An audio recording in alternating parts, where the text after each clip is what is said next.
This podcast is brought to you by Progressive. Most of you aren't just listening right now, you're driving, cleaning, and even exercising. But what if you could be saving money by switching to Progressive? Drivers who save by switching save nearly $700 on average, and auto customers qualify for an average of 7 discounts. Multitask right now, quote today at Progressive.com.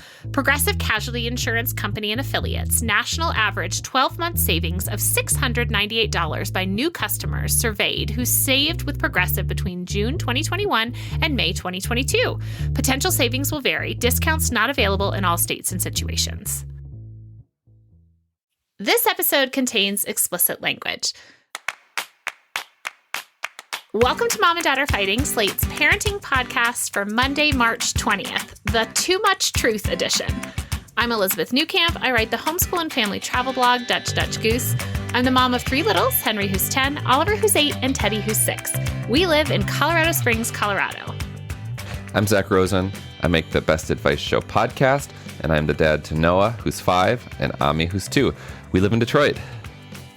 I'm Jamilah Lemieux, a writer, contributor to Slate's Care and Feeding Parenting column, and mom to Naima, who is nearly 10, and we live in Los Angeles.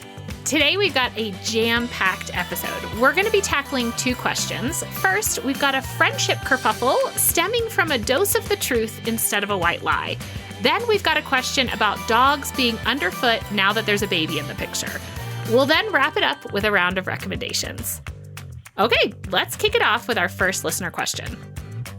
Dear Mom and Dad, I've got a kid friendship question. My 7-year-old hurt a friend's feelings by being honest about something most adults would tell a white lie about. No cruel words were used, just stating facts. I got a text about it from the child's parents because of the hurt feelings. I was apologetic and talked to my kid about how that made her friend feel. My question has 2 parts. First, do you have any tips for explaining how honesty can be hurtful? Should I encourage her to tell white lies? Second, is this normal to reach out to another parent about what I would consider a minor friendship issue?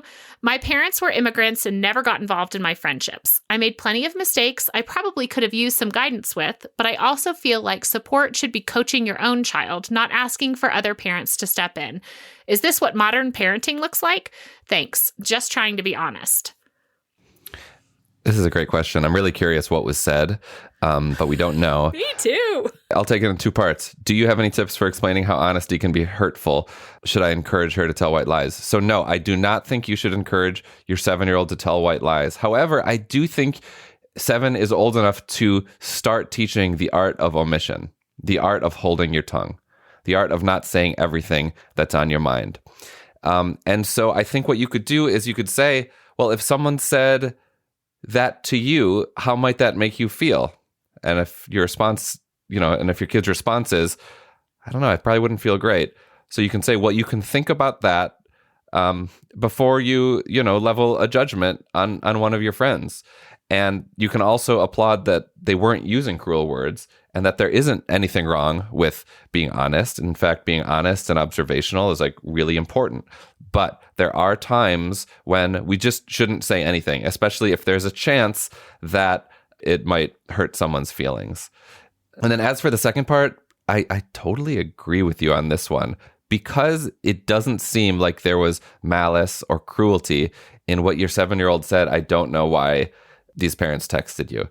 But it's a fascinating thing, and I'm very curious, how you responded to this. But if my kid's feelings got hurt by a friend who was just being a fellow 7-year-old, I don't think that I would engage in conversation with the parents. There is totally a time and a place for parental engagement, like what we talked about last week with Jamilah and the bullies that Naima is dealing with at school. So it's not like parents should never talk to one another. But it does seem a little strange that they reached out to you in this instance. What do you 2 think? So as far as the first part goes, I 100% agree with Zach. It's time to talk about the art of the omission. We don't say everything we feel. We have thoughts that we can keep to ourselves. If those thoughts might be hurtful to someone. So I don't know if it was, I didn't like your drawing. Right. You don't need to share that.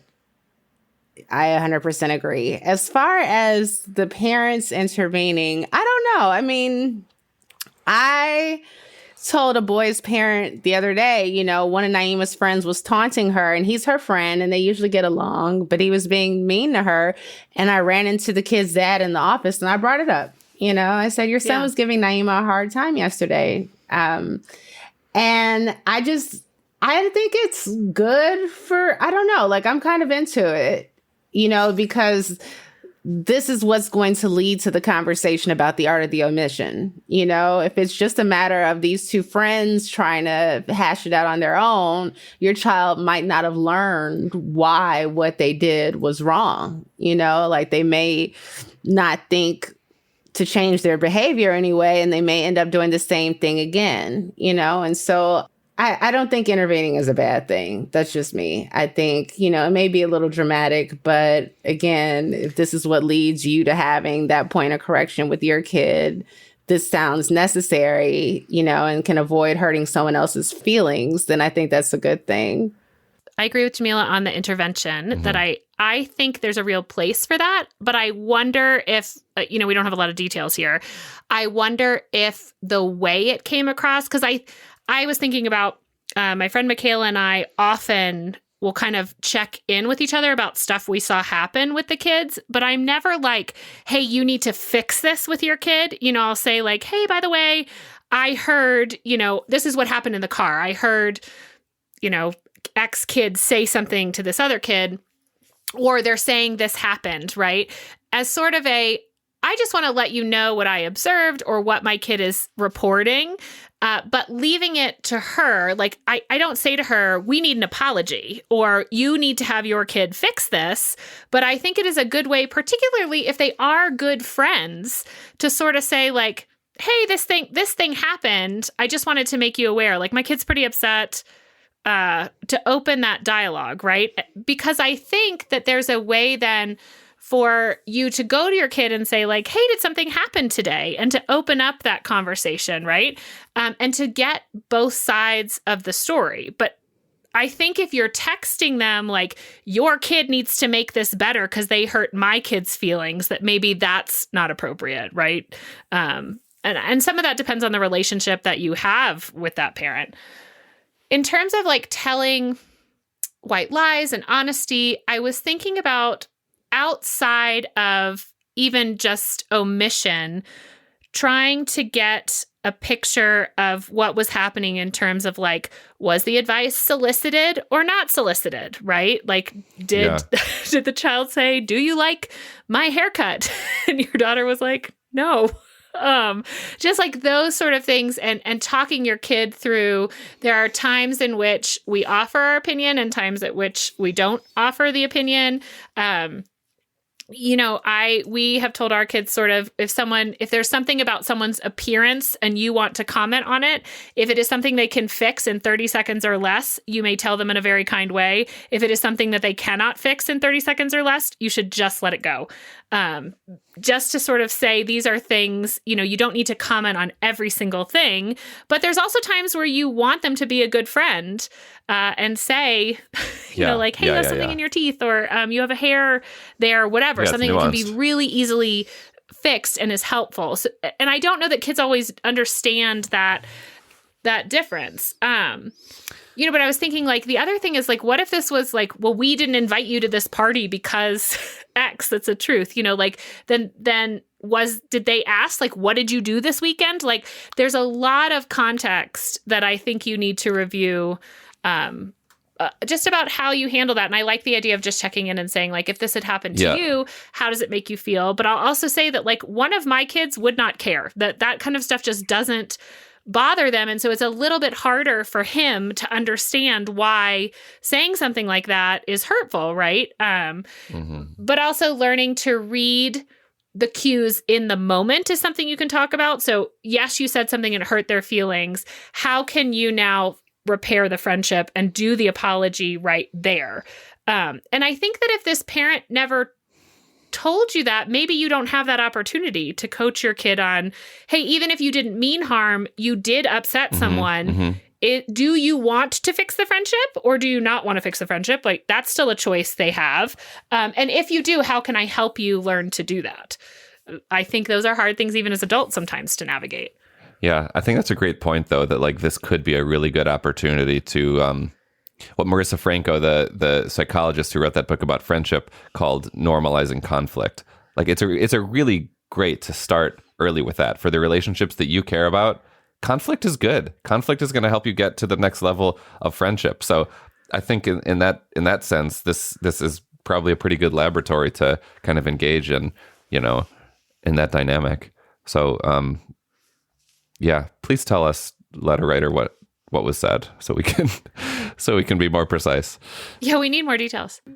I think too, can I say, if the parent emails you and you don't want any more, I think it's okay to just say, thanks so much for letting me know. Like you don't have to engage, you don't have to feel obligated to engage with them anymore either. I think as we get older, we always hope that those lines of communication are open. But if you don't open them when they're younger, how would you expect someone to say, hey, I saw your teen doing something that's potentially dangerous, and this is the situation. Well, just trying to be honest, we need an update. We need more details. We want to know. We want to know it all. So email us, call us. If you have some tried and true advice or you have your own question, you can email us at momanddad@slate.com or send us a voicemail, 646-357-9318. All right, we're going to take a quick break and we will see you back here in a second. This episode is brought to you by Saks.com. Saks.com editors are always tracking the top styles that are trending right now. Tailored blazers and midi dresses are selling out at Saks.com, especially from brands like Veronica Beard and The Row. And Saks.com editors are seeing Loewe's oversized tote on the streets of New York, Milan, and Paris. If you want your own free personalized trend recommendations, Saks.com stylists can do that and more. Plus, there's free shipping and returns all the time at Saks.com. As a parent, no 2 days are ever the same. And let's face it, sometimes a little extra help goes a really long way. That's where Care.com comes in. Care.com makes it easy to find local, experienced, and background-checked childcare to help you manage your family's ever-changing needs and schedule. From nannies and babysitters to daycare centers and tutors, find help for long or short-term support at Care.com. All caregivers who use Care.com are required to complete a background check before they're able to interact with families on the platform. Just go to Care.com and post a job for caregivers to apply. Search for qualified candidates, view profiles, read reviews and ratings, check their availability, send messages directly, and more. Care.com is incredibly easy to navigate. You can find just what you're looking for, and there are plenty of providers available for you right now. Sign up at Care.com and see why over 3 million families use this amazing platform. Get the help you need to make it all work for your family at Care.com. That's Care.com. All right, let's hear our second listener question. Dear Mom and Dad, is it normal for new parents to struggle with being frustrated with their dogs for being dogs once there's a baby in the picture? I ask this with a guilty conscience and a continued love for my dog, but barking at every delivery truck, deer, and squirrel, following me up and down the stairs, and being underfoot are all so much more complicated now with a baby nursing, napping, or in arms. I also feel more tapped out on providing care even when they want attention. We take them on a long walk every morning to try to tire them out, and baby has white noise. Any suggestions, whether practical or mindset-oriented? Thanks. Well, this resonates deeply, letter writer. We have the best dog who, Rumi is just one of the sweetest creatures of all time. She's going to be 9 this year. So she preceded all of our children. I often call her our firstborn. And you have to, as frustrating as it can be, you have to remember that this dog is part of your household and this dog deserves love. But the thing is, you're giving them love. You are taking them on a long walk each morning, which is a lot more than I can say about what we did with Rumi when we had newborns. So you're already doing great. This is very, very good. You're showing them that you care about them. You are intentionally spending time with them. You're doing what is likely their favorite thing in life. You're letting them go sniff on their walk. Also, the frickin' barking at delivery trucks, it's so annoying. But there will come a time very soon when your newborn is no longer a newborn and their sleeping isn't as precarious as it is now. So your dog is going to continue to be a dog by barking, but the barks aren't going to have such high stakes soon enough because your kid will just be, out in the world rather than sleeping 18 hours a day. So you're doing great. But yeah, this dog deserves love. And you are just inevitably not going to have the time for your dog that you once did. And dogs are pretty adaptable. As long as you're feeding them and petting them and taking them for a walk, like, that's fine. And one thing that we do, which I'm sure a lot of parents would have opinions about, our dog sleeps with us every night. And our kids do not sleep with us. So the dog, that's like really special time for Rumi when she has our undivided attention. And that's special for the dog because just like a human, I think they recognize, oh, I'm getting special time without having to compete with this stupid baby. Whether or not you sleep with your dog, just like, taking like 2 minutes out of your day just to go and cuddle with them, they don't require much. So as long as you're doing that, I think you're doing great. I think you're doing just fine. I think as a new parent, everything can get on your nerves. Your neighbor who has a sing-songy voice that used to brighten your day, saying good morning. Oh, that's such a specific example. That person exists, don't they? I know. Somewhere they do. But you know what I mean? Like, just think, like, you're tired all the time. Yeah. You're drained. So the baby's going to get on your nerves at some point too. I mean, it's completely normal. I had a cat when Naima was born and I had to let him go. Which I did not feel good about, but he didn't, to be fair, he never liked me. So that was part of it. I loved him. He did not love me back. And he started peeing in Naima's things. So that's pretty hardcore. That was rough. But it sounds like you're doing great. Like, you're taking the dog on a long walk every morning. That's love. You're showing love. So I think you will get past this. I think it's also easier to be frustrated with the dog than with the baby. That's a safe place to place your annoyance at just the circumstances that you're dealing with right now, which are very challenging. But, you're not hitting the dog or yelling at the dog. You're still showing him love every day. I think you're doing fine. I think over time you will lose this newfound sensitivity to the dog just being a dog. Yeah.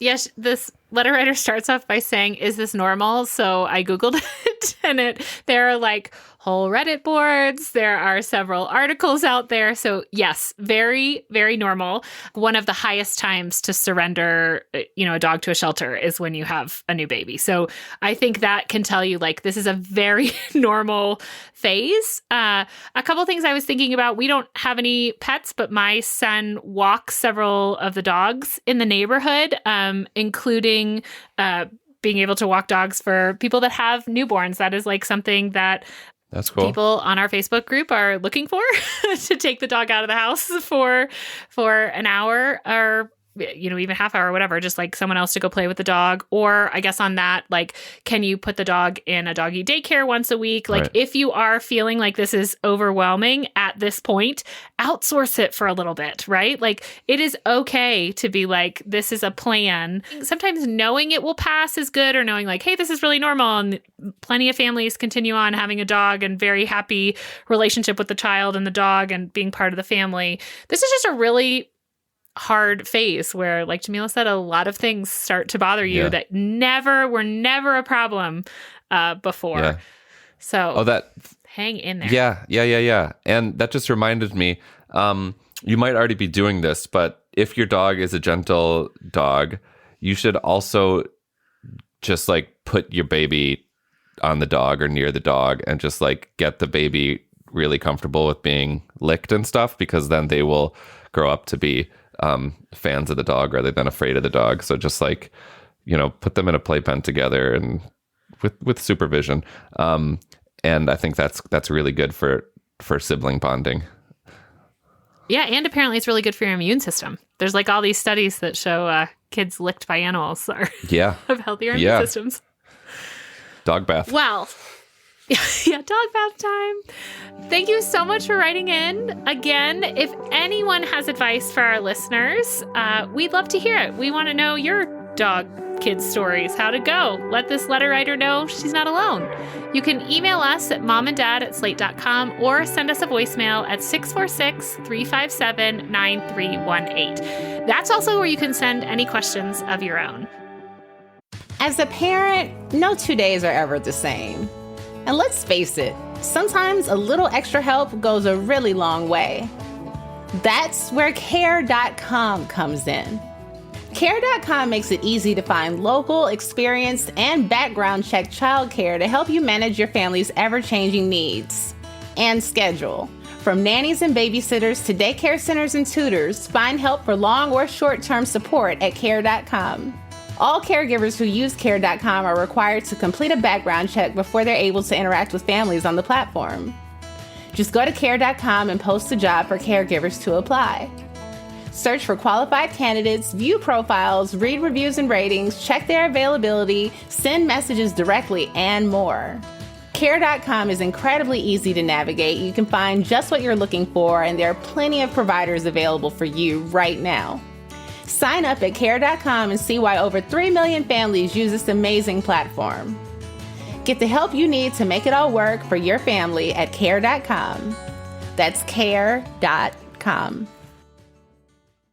Hey there, Mom and Dad Are Fighting listeners. Let's talk about Etsy.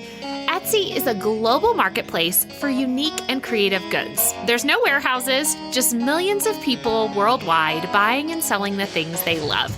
So if you're looking for beautifully made items from independent sellers, check out Etsy.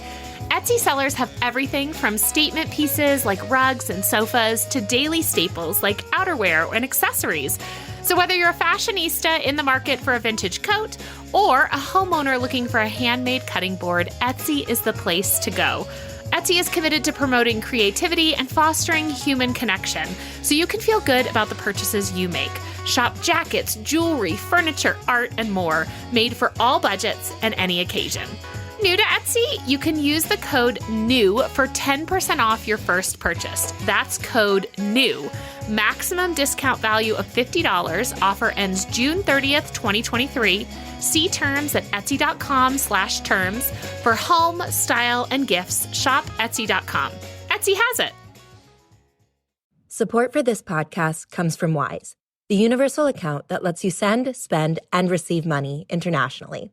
With one account for over 50 currencies, who exactly is Wise made for? It's made for jet setters and slow travelers, for seeing old friends in new places. Wise is made for business in the city and pleasure on the coast, for studying abroad and supporting your little brother's schooling back home. Wise is made for people without borders, who want to live truly global lives with ease. You see, with Wise, you always get the mid-market exchange rate whenever you convert or spend different currencies. There are no markups and no hidden fees. That's pounds to pesos, dollars to dong, just like that. Helping you save on currency conversion wherever your money takes you. Wise, it's the account that's made for the world. Join 13 million customers and learn how the Wise account could work for you at wise.com/slate. Finally, it's time for recommendations. Jamilah, what are you recommending this week? I am recommending Jared from Subway, Catching a Monster. Oh my God. It is a docuseries. It originally aired on ID, but it's streaming on Hulu. And he was taken down in a really incredible way. There was this woman, this radio host, who interviewed him for a show about his weight loss journey. And he leans over to her. They're getting ready to do a visit at a school. And he says, "Middle school girls are really hot." And just from him saying this to this woman, she takes it upon herself to start her own investigation because she felt like that wasn't enough information to take to the police. Right. And so it's creepy. Enters his life. She records him and she gets all these recordings of him and she takes the tapes to the FBI. And the FBI is like, yeah, except for these recordings are illegal. We can't use them.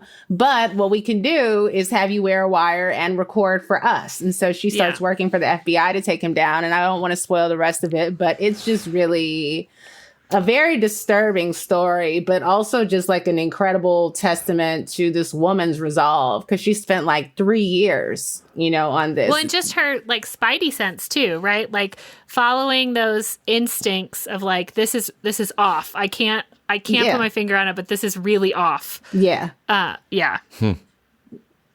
Wow. It's a very interesting, very disturbing watch. How do we watch it? It's streaming on Hulu. Okay. Well, I am going to recommend a children's book called Have I Ever Told You by Shani King, illustrated by Anna Horvath. Have either of you seen this? No. Yes. It's a beautiful book because I realized this the other night when I was reading it to the kids.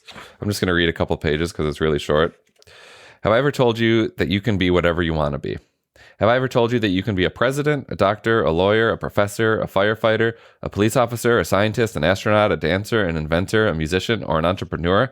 Have I ever told you that? Have I ever told you that? Then I'll skip ahead a bit. Have I ever told you that you make me laugh out loud? Have I ever told you that? So it's all these beautiful affirmations that, I believed all of these things before, but I realized I had never articulated them to the kids. And it's just a really good way to get you to externalize what I'm sure you're already thinking about your kids. But saying it out loud is actually really powerful. Have I ever told you that I love the stories you tell and the conversations we have, and that I love to listen to you and talk with you?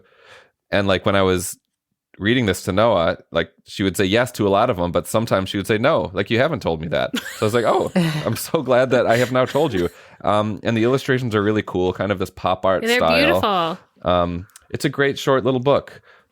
I love a feel-good book. Yeah. I am recommending the music listening curriculum that we use. It's called SQUILT Music, which stands for Super Quiet, Uninterrupted Listening Time. What I like about it is we use like the full curriculum. Like we study something and we have this music listening calendar. But first of all, SQUILT has on their blog just a free Spotify music list that you can use that has all of these great kind of music appreciation type things, from Japanese drumming to jazz to all of these things kind of in one Spotify list that they have picked out that kids like. So that's super fun. What we use it for is we get a monthly listening calendar, and it comes with a little YouTube playlist and one song to listen to. We do this during breakfast. So as we all sit down, we turn on our little thing. You can play it on YouTube, or sometimes I just have Alexa play the song and we just sit quietly and listen to it. And then we can draw or we talk about it. You could just play it in the car. But it's a fun little thing we do every morning. Each month is a different theme. So far, January was musicals. February was jazz. March is piano. Our all-time favorite one was drumming of the world. That was super cool. And we got to hear a bunch of stuff that I'm not sure I would have even known to like pull up, or different types of drumming. So it's just really fun. They, of course, have a full homeschool program you can do. You can also just go check out the free Spotify list. Again, it's called SQUILT Music Appreciation. So SQUILT. If we want to just do some like basic music appreciation 101, like what are some exercises or like questions you ask when you're listening to music that kind of get at some of this stuff? So my favorite thing to do is just have the kids draw what they are hearing. Ooh. So just paper, and they just draw a picture, and then you have them explain the picture, because I think that's a little bit more concrete, right, than trying to say, like, what does it make you feel? And then you can start talking about how the music made them, like, why did you choose the red? We now with the older kids are talking about, like, well, which instrument stood out to you? Like, did you hear a specific part of this? Was there, some of the kids will color to like the rhythm or the tempo, right? They take a more literal approach. So we talk about that. Like, did it make your body feel a different way? We've done ones where you like dance or you play with Play-Doh during it. Just different ways to kind of make the music feel internal. Cool. All right, well, that does it for today. This episode of Mom and Dad Are Fighting is produced by Rosemary Belson and Maura Currie. Alicia Montgomery is VP of Slate Audio. For Jamilah Lemieux and Zach Rosen, I'm Elizabeth Newcamp. Thanks for listening.